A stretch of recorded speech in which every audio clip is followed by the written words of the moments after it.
शिवम भारद्वाज जी, मैनपुरी से। राधे महाराज जी, श्री हरिवंश। महाराज जी, आपके चरणों में कोटि कोटि प्रणाम। महाराज जी, मेरे मन में एक सवाल था कि बिना गुरु बनाए मोक्ष को पाना संभव नहीं है। मैंने बचपन में एक गुरु बनाए थे। मेरी शादी हो गई है, मेरी पत्नी के गुरु नहीं है। मैंने जो गुरु बनाए थे वो अभी नहीं रहे। अब हम दोनों दोबारा नए गुरु बनाएं या क्या करें? आप मार्गदर्शन करें। हमें लगता है कि गुरु बनाने और बिगाड़ने वाली चीज तो है नहीं। बात मानने वाली चीज है। आप बात मान लो। अभी क्या कहा कि हमें लगता है कि अगर हम भगवान के आश्रित होकर राधा राधा कहें तो बात बन जाएगी। अगर ये बात मान लो तो हो गया ना गुरु मंत्र। और बात न मानो तो कान फुका, ऐसे भी थोड़ी कल्याण हो जाएगा। बात मान लो। सब रूपों में गुरुदेव है, अखंड मंडलाकारम व्याप्तमेन चराचरम। बस बात मान लो, हो गया बात। बनाना और बिगाड़ना थोड़ी होता है, मानना होता है। माने का संबंध है, ना मानो तो चाहे जितनी बार, चाहे जिस महापुरुष के पास जाओ, बात बनेगी नहीं। और मान लिया तो एक वचन से काम हो जाएगा। सैकड़ों लोग ऐसे मिलते हैं कि हमने अपने ऐसे ऐसे आचरण छोड़ दिए और हम चल रहे हैं। जिनको हम पहली बार देख रहे हैं वो वर्षों से साधना में लगे हैं, और हम देख रहे हैं पहली बार। और वो रो के कह रहे हैं कि हम कैसे बताएं हमारा जीवन कैसे परिवर्तित हो गया। तो हमने थोड़ी किया है, उन्होंने बात मान ली, उनका परिवर्तन हो गया। आप मान लो। हमारे मानने से थोड़ी कि आप हमारे शिष्य हो, आपके मानने से है। आप हमारी बात मान लें। हमारे हृदय में जो विराजमान नाम है वो हम बार बार चिल्ला चिल्ला के कहते हैं कि भाई हम तो वृंदावन वासी, राधा उपासी, राधा राधा रटते, राधा वल्लभ सी हरिवंश रटते हैं, आप देख लो। अब आप पकड़ लो कि हमें देखना क्या, जो बोले वही पकड़ लिया, काम बन गया, आगे निकल गए। अब ऐसे है कि वो कंठी बंध जाए तिलक तो चाहे जब बंधवा ले, उसके बंधवाने से कोई बात नहीं। बात न मानो तो चाहे जितनी बार कंठी बदल लो, चाहे जितने गुरु बदल लो, क्या काम बनना है क्या? और काम बनना है तो एक बात मान ली कि गुरु के मुख से तो निकल रहा है राधा। अब जीवन का परम धन हमारा राधा राधा राधा। सब साधना आपके सामने आ जाएगी। ये अध्यात्म मार्ग, ये ज्ञान मार्ग, ये प्रेम मार्ग, सब प्रकाशित हो जाएंगे। चल दो बस बात मान के। क्यों? अगर आपको ऐसे है कि व्यवहार वाली, तो कभी कंठी ले आओ, छुआ ले लो, बांध लो, हो गया। पर इससे कल्याण वो मार्ग का जो, वो बात मानने से, नाम जप करने से होगा। तो हमें तो लगता है किसी संत से कहने की जरूरत नहीं, चिल्लाते ही रहते हैं। अपने आराध्य देव का नाम तो गाते ही रहते हैं, भैया राम राम भजो, कृष्ण कृष्ण भजो, शिव शिव भजो, राधा राधा भजो। पकड़ ले उनसे बस। राम राम, हाँ पकड़ लिया, हमें पसंद है राम, पकड़ लिया। वह उनके मुख से सुना, वो मान लिया, हो गया। अब उनके चरणों का जो नाम प्रिय लगे उनके मुख से निकलेगा कोई ना कोई। आप सच्ची भावना से आओ कि अगर इनके मुख से ये नाम निकल जाए, पकड़ लें, तो आप देखना वो निकल जाएगा। और आप पकड़ लो, हो गया काम। मानने से द्रोणाचार्य जी ने भगा दिया था एकलव्य को, और उसने मान लिया तो सबसे बड़ा धनुर्धर बना। तो अंगूठा ले लिया गुरु दक्षिणा में। नहीं, अर्जुन भी नहीं थे उसके सामने। और एक बार भी प्रत्यंता चढ़ाना नहीं सिखाया था द्रोणाचार्य जी ने, केवल गुरु मान के शुरू किया तो सब शिक्षा आ गई उसके अंदर। सचिन शर्मा जी, ग्रेटर नोएडा से। राधा वल्लभ से। महाराज जी, राधे राधे। आपके चरणों में कोटि कोटि नमन। गुरुदेव, जीवन का मूल तत्व क्या है और बहुत कम समय में इसे कैसे सार्थक किया जा सकता है? कृपया मार्गदर्शन करें। तत्त्वम अस्य। अब बच्चे हो, प्रश्न तो बहुत हाई स्थिति का है। साधन पक्ष पता नहीं कितना तुम्हारा है। जो मूल तत्व है, तत्त्वम अस्य। तत् जो, त्वम अश, वही हो। बस इसी में तन्मय हो जाओ। स्थूल दे पांच भौतिक, सूक्ष्म दे मन बुद्धि चित्त अहंकार पांच ज्ञानेंद्रियां, कारण दे सतोगुण रजोगुण तमोगुण जनित स्वभाव, इन तीनों का त्याग करके तत्त्वम अशि। अब जितनी जल्दी तन्मयता कर ले उतनी जल्दी प्राप्त हो जाए। अब ये बात जब प्राप्त करने की आई तो ज्ञान के पंथ कृपाण के धारा धारा परत खगेश लगे नहीं बारा। जो निर्विघ्न पंथ निर्वाही सो कैवल्य परम पद लाए। फिर क्या करें? सहज रूप बताओ। सहज में तो हे भगवान, हम आपके आश्रित है, मैं बहुत नीच अधम हूं, करुणा निधान। आप ऐसे मार्ग में चलाओ जिससे मेरे अच्छे आचरण हो और सदैव आपका भजन हो, इससे कल्याण हो जाएगा। इसमें गिरने का भय नहीं रहता, क्योंकि करो सदा तिनके रखवारी, जिम बालक राखे महतारी। नहीं, जब इस तरह का प्रश्न तो ज्ञान की तरफ ले जाता है, और उसकी प्राप्ति के लिए तीनों शरीरों का राग त्याग करके अपने सहज स्वरूप में स्थित, सहज स्वरूप हमारा भगवत स्वरूप है। अब ये बहुत कठिन बातें हैं, अभी खान पान विषय भोगो तो धर्म से हम कर नहीं पा रहे हैं, फिर शरीर के राग का त्याग तो और कठिन। तो क्या हुआ, हम जैसे हैं हे प्रभु आपके हैं, और राधा राधा राधा राधा, सब बात बन जाएगी, सब बात बन जाएगी। क्यों, क्या पसंद करोगे? राधा। राधा राधा। तो इसमें क्या है कि जैसे एक बहुत बड़ा समुद्र है, मगरमच्छ, बड़े बड़े जीव जंतु, और उसमें तैर के जाना, ये है। लील जाएंगे, एक से एक मगरमच्छ है, वो बहुत मजबूत जल जहाज, आराम से बैठ के उसमें तरंगे देखते हुए जाना। ये दो मार्ग है, एक मार्ग है ज्ञान, और एक मार्ग है भक्ति का। भगवान के आश्रित होकर उनको पुकारते हुए, सारे कर्म उनकी आज्ञा से करते हुए, उनको समर्पित करते, वो परम धाम को प्राप्त हो जाता है। ये है नौका पे चढ़ के चलना, और वो है तैर के चलना। अब देख ले, भुजाओं में दम हो तो कूदे, अपने को बचाए और बचा के निकल जाए। कोई बिरला ही निकल पाता है। और ये नौका, ये ऐसा है कि अधम, जिनके आचरणों को अगर कहा जाए तो बड़ा ही, वो भी परम पद के अधिकारी हो गए, वो भी भगवान को प्राप्त हो गए आश्रय लेकर। और नाम भगवान कह रहे हैं, अपिचित सुदुराचारो भजते माम अनन्य भाग। तो मुझे तो यही लगा कि जीवन का सार यही कि भगवान के आश्रित हो जाए और खूब नाम जप करे, राधा राधा, गंदा भोजन, गंदे आचरण, गंदे लोगों से अपने को बचाए, और माता पिता परिवार सबकी सेवा करे और नाम जप करे, भगवान कृपा कर देंगे। क्यों, ये सही रहेगा? हाँ, नहीं, उधर की बात को तो फिर उसमें कसौटी लगती है कि आप अधिकारी हो कि नहीं। तो सही बात, जब कसौटी लगेगी ना, तो सोना निकलेगा नहीं, केवल मिलावट ही मिलावट समझ में आएगी कि लग रहा था सोना पर निकला सब पीतल ही। क्योंकि अपने लोगों की स्थिति न धर्म में है, न पवित्रता में है, न जितेंद्रियता है, न उस कोटि का तप है जिससे हम शुद्ध ज्ञान को समझ पाए। तो एक ही बात, हम जैसे हैं प्रभु के हैं, और राधा राधा राधा राधा राधा। मुझे लगता है ये सहज मार्ग है जिसमें भगवत प्राप्ति हो जाती है जी। दलजीत सिंह जी गुड़गांव से। वाहेगुरु जी, राधे राधे। प्रभु जी, आपके श्री चरणों में कोटि कोटि दंडवत प्रणाम। गुरु ग्रंथ साहिब जी ने संत व महापुरुषों को बहुत ही आदर सत्कार से निवाजा है।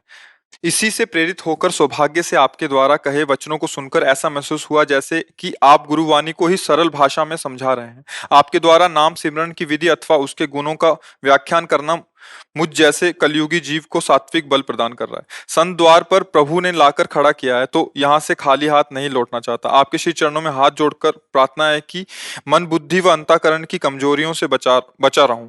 अतः जो भी मार्ग इस जीवन के बचे हुए हैं, उस वांछा से बची हुई हैं, प्रभु के सिमरन में निकले वो, और इसी मार्ग पर चलते रहने का आशीर्वाद प्रदान करें।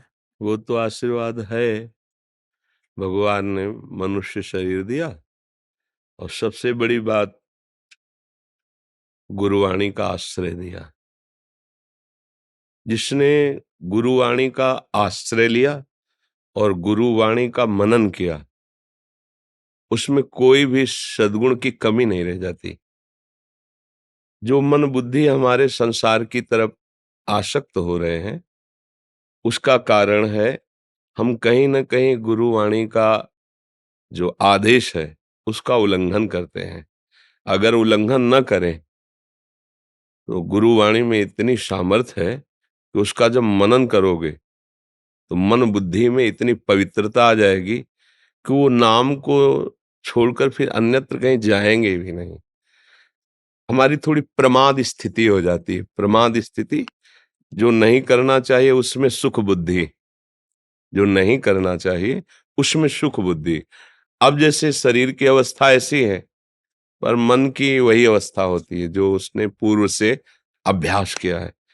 अब हमको बहुत सावधानी के द्वारा वो बार बार हम कहते हैं, जब आप लोग पधारते हैं यहाँ तो एक महामहिम वचन उच्चारण करते हैं, वाहेगुरु का खालसा, वाहेगुरु की फतेह।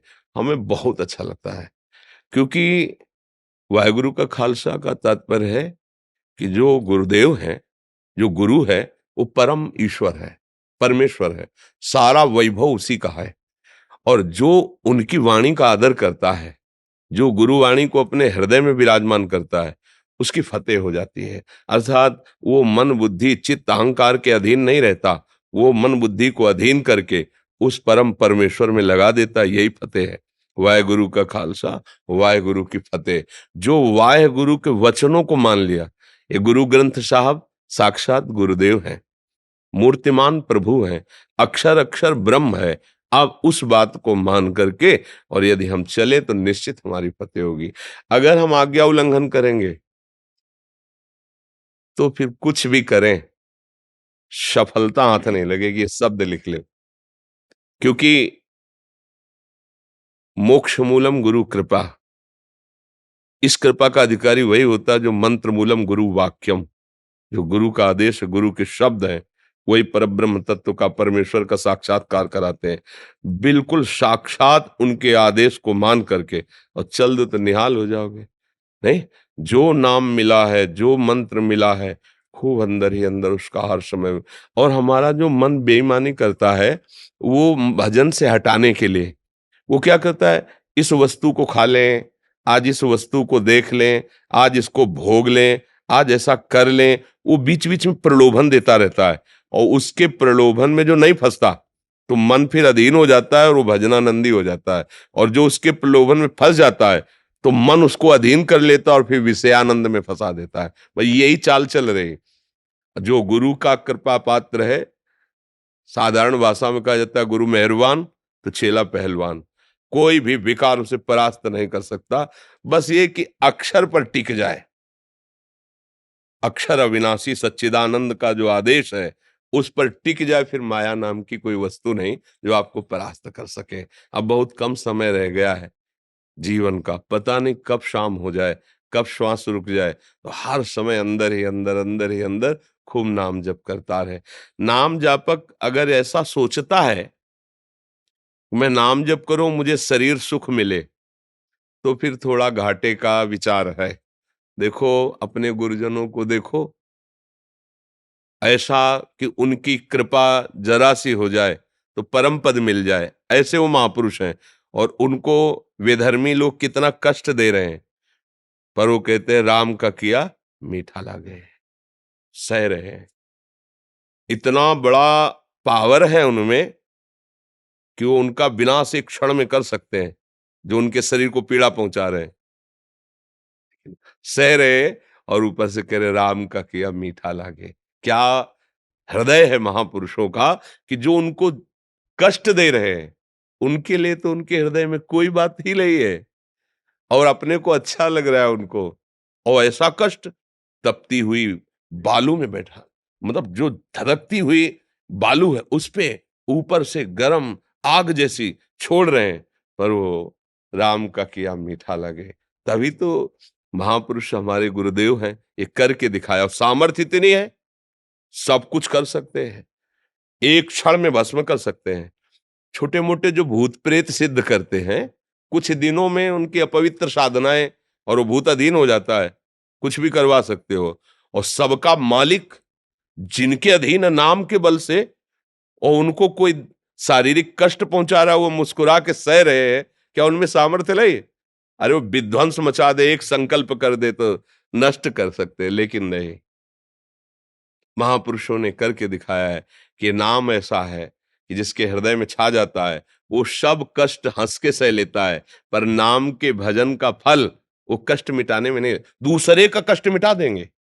हमने देखा है, महापुरुषों को देखा है, दूसरे का कष्ट तो मिटाने में देर नहीं है, लेकिन अपने कष्ट को सजा कर भोगते हैं और भोगते हैं। तुम नहीं सह पाओगे, तुम जाओ सुखी रहो, आओ हमारे ऊपर तुम भी आ जाओ, तुम्हारा भी आ जाए, क्या बिगड़ना है यार? जहाँ 100 वहाँ स्वभाव से क्या अंतर पड़ रहा है? लेकिन तुम भजन करो, तुम स्वस्थ रहो, जाओ सुखी रहो, भजन। ऐसा संतों को देखा कि दूसरे का कष्ट स्वयं ले लिया, लेकिन अपने कष्ट को उन्होंने मिटाने के लिए कभी कोई ना संकल्प किया ना इच्छा की। तो इस मार्ग का पथिक बड़ा सूरवीर होता है। हमको इस तरह से चलना है कि चाहे कोई गाली दे, अपमान करे, चाहे हमारा मन ही हमको जलाए और भोगों की तरफ खींचे, लेकिन अब नहीं। हम अब तो नाम की लौ लग गई। अब नाम की हमारे अंदर स्मृति सुमिरन की वृत्ति आ गई। अब इसे नहीं छोड़ेंगे। जो त्रिभुवन की राजलक्ष्मी देने पर भी आधे पल के लिए भी अपने प्रभु का स्मरण सुमिरन नहीं छोड़ता, वही परम महाभागवत कहा जाता है। वही संसार पर विजय प्राप्त कर लेता है। बड़ी कृपा है। और खूब नाम सुमिरन करो और गुरु वाणी के आश्रित रहो। गुरु वाणी देखो, गुरु गुरु है। आप हमारे बोलो, पराये बोलो, उनके बोलो, गुरु गुरु है, यही शब्द लगता है। सदगुरु गुरु यही लगता है ना। तो वो एक ही है, वो एक ही है। उसे कुछ भी नाम दे के पुकारो, वो एक ही है। इसीलिए हर समय नतमस्तक होकर गुरुवाणी का पालन करो, अपने आप निहाल हो जाओगे। अब मस्ती आ जाएगी, अद्भुत मस्ती आ जाएगी। देखो, हम सबके शरीर एक ही पंचभूत से बने हुए हैं। पोशाकें अलग अलग हो सकती हैं, घाट अलग अलग हो सकते हैं, लेकिन जिस रस का स्वादन करना है वो परमेश्वर एक ही है। चाहे कुछ भी बोलो, अलग अलग पंथ, अलग अलग ग्रंथ, अलग अलग मंत्र, लेकिन जो ग्रंथ पंथ और मंत्र है, उसका कंत माने इष्ट ईश्वर, वो एक ही है। जब ये बात समझ में आ जाती है ना, तो फिर ये भेद की जो मेड़ है ना, वो सब हट जाती है। फिर पूरा चराचर जगत अपने ही स्वामी का पसारा दिखाई देता है और वो आनंदित होता है। जैसे अपनी जबान से अपनी दांत कट जाए तो किसको दोष देंगे, ऐसे ही वो पूरे विश्व को अपना स्वरूप देखता है। अगर उसे कोई काटे, मारे, पीटे, तो किसी को दोष वो सह लेता है। भगवत आनंद में इतनी सामर्थ्य है, वो सब सह लेता है। श्रुति शर्मा जी, श्री रुड़की हरिवंश से। गुरुदेव भगवान। गुरुदेव, आपके चरणों में कोटि कोटि प्रणाम। गुरुदेव, आपने 1 जून के सत्संग में बताया था कि घोर विषय को तारने में समर्थ है, बस वृंदावन का आश्रय ले लो। जो बाहर हैं उन्हें जब समय मिले तब वृंदावन आ गए तो वृंदावन वही गति प्रदान करेगा जो यहाँ के वास करने वाले को है। मैं भी घोर विषय हूँ, बस मैं अपने आचार्य श्री हरिवंश चंद्र की हूँ। मैं जब कभी वृंदावन नहीं आ पाती तो मैं देववन चले जाती हूँ। वहां जाना मेरे आश्रय में कहीं कमी तो नहीं महाराज? नहीं नहीं, अपने आचार्य की लीला भूमि है, एक ही बात है। निष्ठा में रहो। पर वो निष्ठा और आश्रय का मतलब है, जिसका हमने आश्रय लिया वो हमारे चिंतन से नहीं हटना चाहिए, वो हमारे चिंतन में बना रहना चाहिए। चिंतन ही प्रधान वस्तु है। अगर हम चिंतन कर रहे हैं प्रियाजू का, प्रीतम जू का, चिंतन कर रहे हैं वृंदावन का, तो हम वृंदावन में ही हैं। हमारा जहाँ चिंतन होता है वहीं उपस्थिति मानी जाती है। जी हाँ, बढ़िया बोला है। प्रयास किया है, बढ़िया बोला है। पूरी ऐसे भरी हुई है। हाल है, ठीक है, अच्छा है। जी।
गुरुदेव की तस्वीर होंगी। ये टीवी वाली